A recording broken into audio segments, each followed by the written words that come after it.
இந்த கலிங்க ஆர்கிடெக்சர்ன்றாங்கல்ல, அதை பேஸ் பண்ணி கட்டியிருக்காங்க.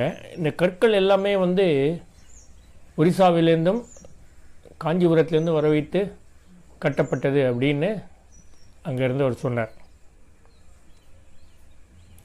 இந்த கோவில் வந்து நுழைஞ்ச உடனே கணேஷ், அப்புறம் காசி விஸ்வநாதர், லக்ஷ்மி தேவி, அனுமான், நவகிரகம், இவர்களுக்கெல்லாம் இங்கே தனித்தனி சந்நிதி இருக்குது. இப்போ நம்ம பார்த்துட்டு இருக்கிறதா வந்து பிள்ளையார் தனிச்சந்நிதி. இது பாருங்கள், அது வந்து கடவுளுடைய பரிவாரங்கள்லாம் வந்து விதவிதமான பரிவாரங்கள் வந்து அந்த ஒரிசாலேருந்து கொண்டு வரப்பட்ட கற்களால் செதுக்கப்பட்டிருக்கு, அங்கே வச்சுருக்காங்க. ரொம்ப எவ்வளோ அருமையாக இருக்குது பாருங்கள்.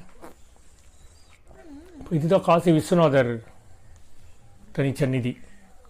இப்படி அருமையாக இருக்கார் உள்ள.